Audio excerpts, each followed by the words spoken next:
Y como lo revisamos en nuestros titulares, ¿cierto? Durante esta semana hemos vivido el operativo del desalojo en la megatoma de la comuna de San Antonio, la cual no ha estado exento de polémicas. Hemos tenido ya 9 personas detenidas. Hay también 2 carabineros que resultaron heridos a bala en este operativo.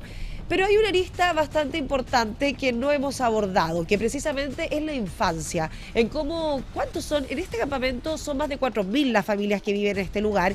Son alrededor de 11.000 las personas que residen en esta megatoma, la cual, recordemos, es la más grande de nuestro país. Por supuesto hay grupos completos de familias, también adultos mayores, pero por supuesto también está la infancia, un tema que no se ha abordado en estos días de desalojo. Y es ¿cuántos niños viven en este sector? ¿Cuántas madres quizás solteras con sus hijos intentan buscarse la vida, encontrando en esta megatoma un refugio para vivir? Son niños, cierto, que están de vacaciones de verano y que están pasando por este complejo escenario, este desalojo que ha sido bastante violento durante esta semana.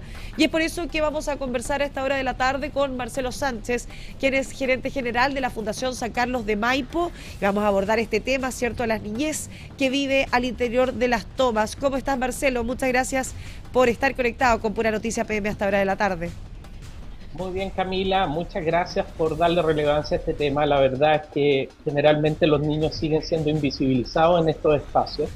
Y más allá de los procesos de desalojo, mi preocupación es que acá hay una ley que debe estar operando y debe estar funcionando mucho antes de estos procesos. Significa que la responsabilidad del Estado no queda en los límites de una toma respecto de la niñez. La responsabilidad del Estado está también al interior de estos territorios que son espacios donde efectivamente se dan vulneraciones de derechos de los niños, no solamente la precariedad económica, no solamente la pobreza o la exclusión, sino que también acciones delictivas como las que hemos visto recientemente, donde actúa el crimen organizado, donde hay trata, donde hay explotación sexual, donde hay graves vulneraciones, en un escenario donde el 55% de los niños declara que no siempre tienen un adulto responsable a su cargo, donde hay sintomatología depresiva de más del 15% de los niños, y donde finalmente 1 de cada 4 niños no recibe, por ejemplo, la alimentación del programa de alimentación del Estado. Entonces, yo creo que es fundamental que no nos acordemos solamente de los niños cuando hay un desalojo, que pensemos lo que están viviendo los niños en lugares donde no entra el Estado. Y la necesidad que el Estado entre, que no significa en absoluto la legitimización de una ocupación ilegal, y que no hay que mirarlo como una señal política, sino que la protección de la niñez está amparada por ley y es una obligación del Estado. Marcelo, siempre hablamos nosotros, ¿cierto?, de que la niñez es el futuro de nuestro país. Eso es algo que siempre se dice mucho. Es una frase que, bajo mi punto de vista, está bastante manoseada. No sé cómo lo ves tú, ¿cierto? Siempre hablamos que son el futuro, pero no nos preocupamos de los niños cuando hay este tipo de operativos. No pensamos primero, ¿cierto?, en ponerlos a ellos primero. Siempre se dice los niños primero, con los niños no. Pero vemos un Estado quizás ausente. ¿Cómo lo ves bajo tu punto de vista? ¿Cómo ha actuado el Estado, principalmente en este desalojo que tenemos en este momento en la región de Valparaíso, donde no se ha visto algún operativo puntual en rescate, ¿cierto?, de estos miles de niños que viven en este lugar? Lo primero, Camila, es que los niños nunca pueden ser el futuro si hoy día no son el presente. Y por lo tanto, acá lo primero es que tenemos que pensar que el Estado debe dejar de llegar tarde. No puede llegar en el espacio una toma a preocuparse de los niños de un desalojo. O sea, hoy día esta toma que lleva mucho tiempo antes, básicamente ha tenido en una invisibilización total la realidad de cerca de 3.000 niños que viven ahí. Y donde finalmente los dispositivos no pueden aparecer ahora en el momento del desalojo. O sea, hoy día hay vulneraciones que se generan tan solo por el hecho, por ejemplo, de no tener un domicilio conocido. ¿Cómo llega la red de protección social cuando tú no tienes un domicilio fijo, un domicilio conocido, un domicilio formal? ¿Cómo llegan los gestores de casos de la Oficina Local de la Niñez para diagnosticar si se están sucediendo situaciones graves de vulnerabilidad? ¿Cómo llegan los dispositivos de atención, de derivación, el servicio de protección?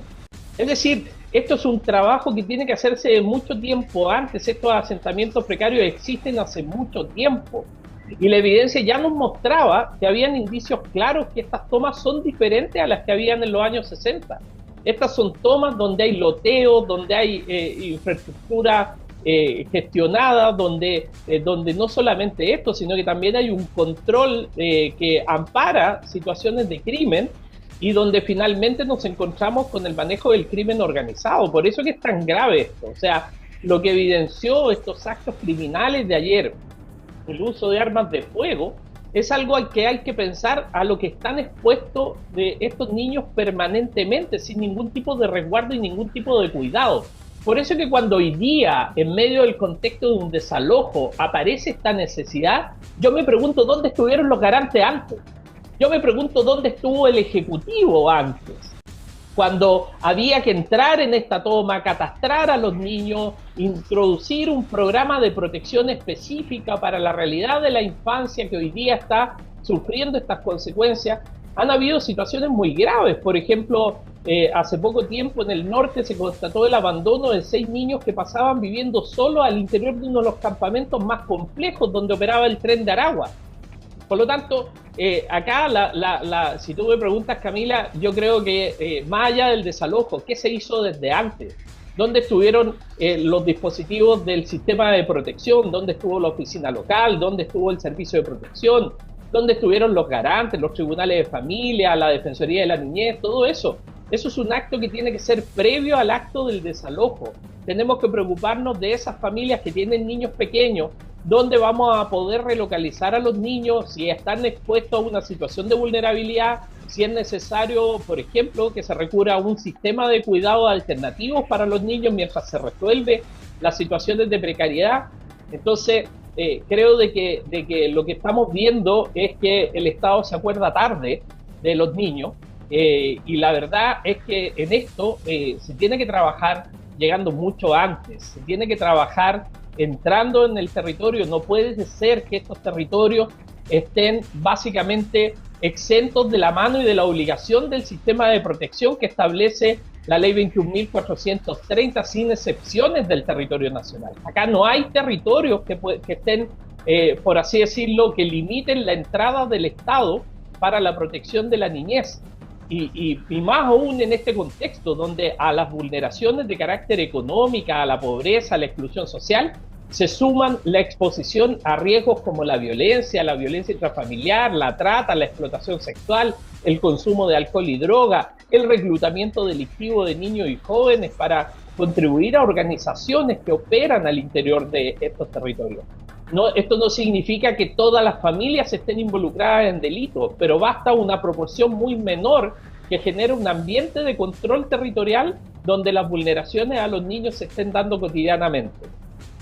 Bueno, nosotros lo hemos dicho muchas veces que, claro, no hay que meter a todas las personas, como se dice coloquialmente, a todas las personas que viven en la megatoma en el mismo saco. Sabemos que la megatoma es un fiel representante de la realidad nacional. Vemos gente de nacionalidad extranjera, vemos también gente trabajadora que quizás se busca en este espacio un lugar donde vivir, donde poder hacer su vida, porque no les alcanza quizás para otro lugar.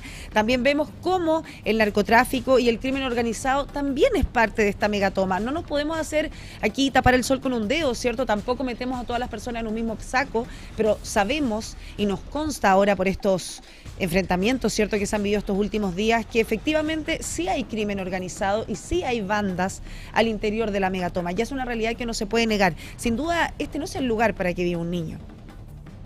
No, en absoluto. Y lo primero que hay que pensar es que el desalojo de una toma significa que también hay que hacerse cargo de los delitos que están a la base, en el loteo fraudulento, en la aparición de narcotráfico, de armas letales, de trata, de explotación. Es decir, esto tiene que seguir con una persecución penal a todo esto ilícito. No puede quedar solo en el desalojo de la toma, porque si no, tú lo que haces es que esto se va a trasladar en cualquier minuto, se va a recrudecer, se va a anclar en algún otro lugar, etcétera. Hay que desarticular estas organizaciones criminales. Este es un modo de hacer tomas que va demostrando lo que organizaciones como ATIVA en algún minuto dieron claramente la evidencia para decir de que aquí estaba la mano del crimen organizado. Entonces, no nos sorprendamos frente a lo que está pasando, pero más bien actuemos de manera decidida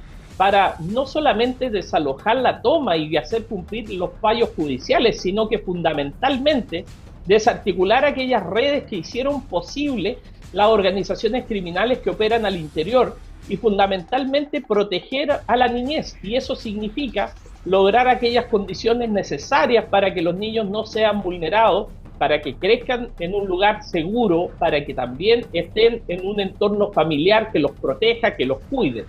No podemos nosotros dejar hoy día a la suerte a las familias que teniendo niños pequeños requieren un apoyo en protección. Tal como tú dices, acá la mayor parte de las familias son familias que tienen carencias materiales, necesidades, no están vinculadas al crimen organizado. Pero estos contextos de abandono de la acción del Estado hacen que muchas veces esto, precisamente la toma de control de estos territorios termine siendo por estas organizaciones. Tenemos que entender que las tomas hoy día, como te digo, no son las tomas que históricamente conocíamos. Hoy día está operando el crimen organizado genera un control territorial que vulnera los derechos de la niñez. Los niños son los principales afectados en esto, no tienen espacios para jugar, para ser feliz, para estar seguros, no tienen espacios para estudiar, para recibir los beneficios del Estado, no tienen espacios para ser protegidos y muchas veces ni siquiera cuentan con un adulto responsable que los cuide.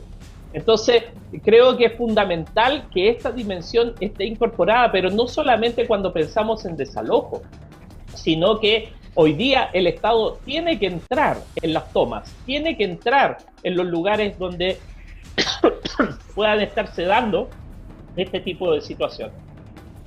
Por otro lado, Marcelo, tú bien lo decías, estas tomas, estos loteos irregulares, como bien dice su palabra, ¿cierto?, son completamente irregulares y al margen de la ley.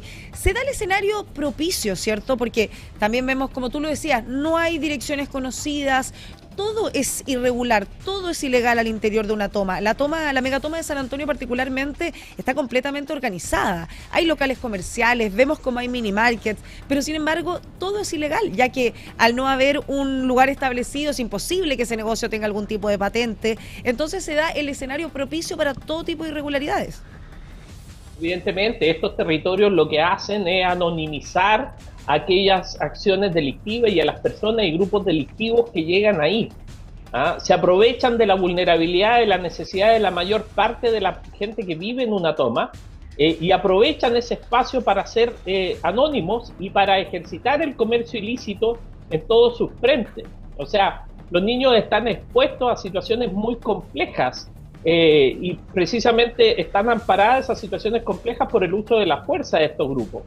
La intimidación, el secuestro, las torturas, hemos visto casas de tortura en medio de las tomas, hemos visto situaciones donde coexiste el comercio sexual con la presencia de niños. Entonces son todos temas que no se pueden obviar. Acá la protección del Estado tiene que estar y tiene que estar permanentemente. No puede estar en los límites de una toma, tiene que entrar a la toma, tiene que estar con sus dispositivos, tiene que estar acompañando a los niños de manera permanente. Y cuando se provoque el desalojo, tiene que acompañar también a esas familias y a esos niños para buscar la mejor opción.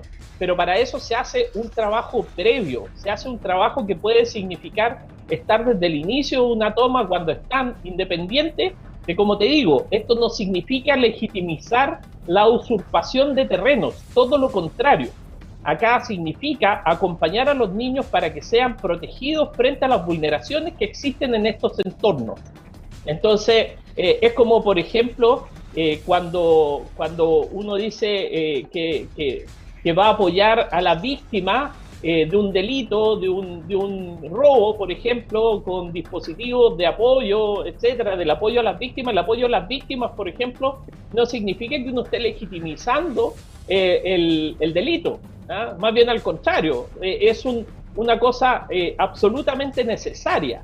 Entonces, cuando uno dice, nosotros vamos a apoyar a la niñez, incluso en estos contextos de irregularidad, es parte del cumplimiento de lo que establece la ley. Y por lo tanto, el imperio de la ley es fundamental. Y si bien la usurpación de terreno está al margen de la ley, no lo puede estar la protección de la niñez. Marcelo, también por otro lado, este martes vivimos una de las jornadas más intensas sin duda de este desalojo en la megatoma de San Antonio. Fue una jornada bastante violenta, tuvimos dos personal de Carabineros, ¿cierto? Dos funcionarios de la institución que resultaron heridos a bala y también hubo 6 personas que fueron detenidas. Dos adultos, ¿cierto? De estos 6 detenidos quedaron en prisión preventiva, pero hay un adolescente también dentro de estos 6 detenidos que quedó en internación provisoria. A él se le acusa de los delitos de homicidio frustrado a Carabineros en ejercicio de sus funciones, delito también de consumado de porte o tenencia de arma prohibida, delito consumado de porte de municiones y también delito consumado de disparos injustificados. O sea, aquí tenemos el retrato de que no son solo adultos, ¿cierto? Sino que estamos viendo niños o adolescentes en este caso, que están involucrados directamente en los enfrentamientos. Lo que pasa, Camila, es que donde existen organizaciones criminales hay reclutamiento de niños y jóvenes, porque las organizaciones criminales saben muy bien de que los niños generalmente están protegidos por el legislador, reciben penas que son de menor cuantía y por lo tanto trasladan el costo punitivo más alto a los niños frente a acciones mucho más complejas. Y adicionalmente los utilizan no solamente en las funciones propias de una banda delictiva, que puede ser, por ejemplo, como mensajería o moviendo mercadería o como mano de obra de esa banda delictiva, sino que fundamentalmente y particularmente en esto de las tomas, lo utilizan como escudos humanos, porque hay un desprecio absoluto de la vida de ese niño. Y por lo tanto, estas organizaciones criminales no tienen pero ninguna vergüenza y ninguna preocupación del estado del niño. Va a ser el primero que van a sacrificar, va a ser la primera carne de cañón que van a utilizar. Por eso es que esto es tan grave, Camila, y por eso que tiene que visibilizarse y entenderse. Acá los niños están a merced de organizaciones criminales que aprovechan la ilegalidad de una toma para hacer vulneraciones serias de sus derechos, vulneraciones graves. Y así como sucede con el reclutamiento en bandas delictivas, que alguien le pasa un arma, que alguien lo hace participar en estas situaciones o atentados contra Carabineros, así también pasa con la explotación sexual, así también pasa con los abusos sexuales, donde finalmente logran una absoluta impunidad. Por eso que esto es tan grave y por eso que hoy día esto se expresa en el desalojo, pero esto es una realidad cotidiana que viven. El sometimiento de las organizaciones criminales, así como ocurre en muchos barrios vulnerables, pero con la gravedad incluso que acá son invisibles. Acá no hay domicilios, acá las acciones que cometen estos delincuentes en detrimento de la realidad, del desarrollo de los niños y de sus familias, son absolutamente anónimas. Y por eso que es tan grave y por eso que tenemos que entrar, tenemos que catastrar, tenemos que identificar a los niños, tenemos que acompañar a las familias, tenemos que tener claridad de lo que está pasando y tenemos que perseguir a las organizaciones criminales que están detrás. Ninguna solución habitacional va a ser real o va a ser posible de la mano de las organizaciones criminales.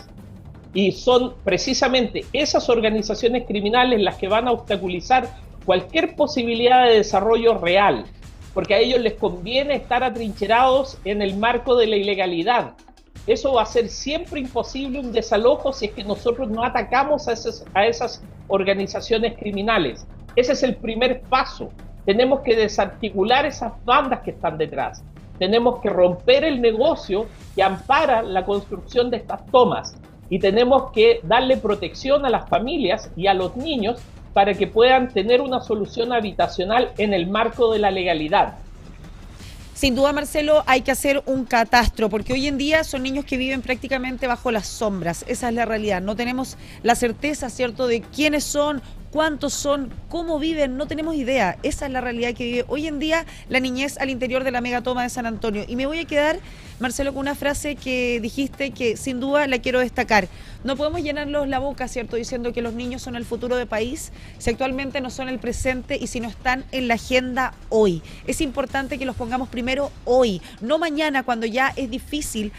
Porque ya cuando un niño quizás es adolescente, como lo vemos con el detenido, ¿cierto?, con el joven que pasó a internación provisoria, esperamos que no sea demasiado tarde, pero corremos sin duda ese riesgo. Por eso hay que atajar el problema hoy, así que me quedo con esa frase tuya sin duda, que no podemos seguir diciendo que son el futuro de nuestro país, sino que tienen que ser el presente. Eso sin duda lo destaco a esta hora de la tarde. Muchas gracias, Marcelo, por este contacto. Muchas gracias, Camila. Muchas gracias por estar con nosotros. Un abrazo a todos. Escuchábamos ahí a Marcelo Sánchez, quien es gerente general de la Fundación San Carlos de Maipo, sobre cómo este tipo de operativos, estos desalojos, esta clandestinidad que se vive al interior de los asentamientos irregulares, no solamente afecta a una región, no solamente afecta a una comuna, sino que afecta a lo que es lo más preciado en una sociedad, que son efectivamente los niños.